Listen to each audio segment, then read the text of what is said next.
গত আওয়ামী লীগের আমলে সেখানে সেই শুভ সন্ধ্যা সমুদ্র সৈকতকে এক শ্রেণীর দালাল অত্যাচারী ওই এলাকার ভূমি খেকোরা বন খেকোরা সেটিকে ধ্বংস করে দিয়েছে।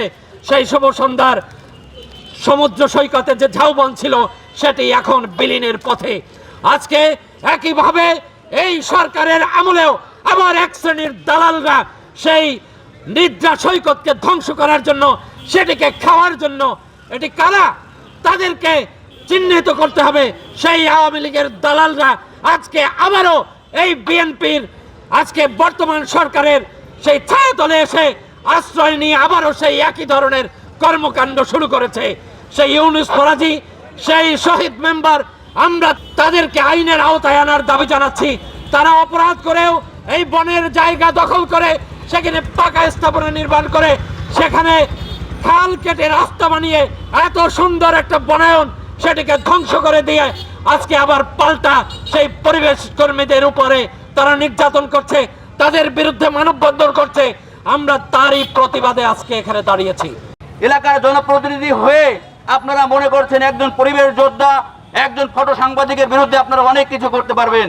তার যে জনপ্রিয়তা আপনি এসে দেখে যান, এই ধরনের মানুষদের সাথে হাজার হাজার লোক দাঁড়িয়ে যাবে।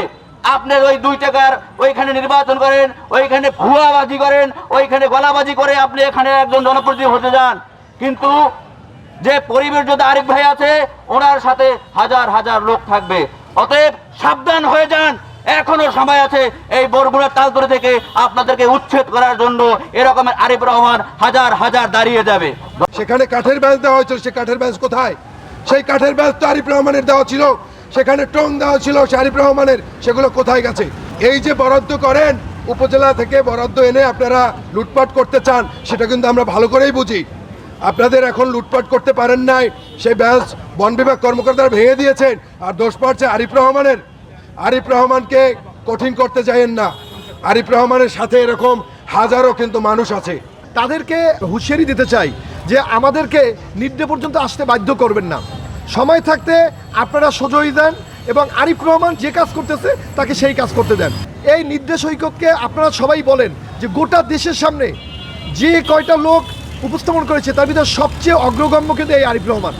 এই নির্দাকে কিন্তু বাংলাদেশের কোনো লোক চিনত না। সে দিনের পর দিন সেখানে গিয়ে ছবি তুলে গেস্টদেরকে নিয়ে গিয়ে আমাদেরকে নিয়ে গিয়ে টোটাল বাংলাদেশের সামনে উপস্থাপন করেছে। সেই লোকটার বিরুদ্ধে ওখানে মানববন্ধন করতেছে। পরিবেশ কর্মী যারা রয়েছেন তারা নিজেদের স্বার্থে কোনো কিছু করেন না, তারা পরিবেশ সংরক্ষণের জন্য কাজ করেন সমস্ত জেলাবাসীর জন্য, দেশের জন্য, মানুষের জন্য। তো তাদের বিরুদ্ধে এই ধরনের ষড়যন্ত্র মেনে নেওয়া যায় না, আমরা মানব না। আমি স্পষ্ট ভাষায় জানিয়ে দিতে চাই, বর্তমান নির্বাচিত গণতান্ত্রিক সরকারের মাননীয় প্রধানমন্ত্রী জনাব তারেক রহমান স্পষ্ট ভাষায় জানিয়ে দিয়েছেন কোনো রকমের কোনো পরিবেশ বিপর্যয় মেনে নেওয়া হবে না। এই বক্তব্যটি আমি জেলা প্রশাসন, উপজেলা প্রশাসন এবং এই যে কুচক্রী মহল যারা বিগত দিনে এই ভূমির দখল, বন দখল করে আছেন, শুধু তালতলি নয় সারা জেলায় যারা এই সমস্ত অপকর্মগুলো করেছেন তাদেরকে আমি সতর্ক করতে চাই, তাদের এই বিষয় থেকে সরে আসতে হবে।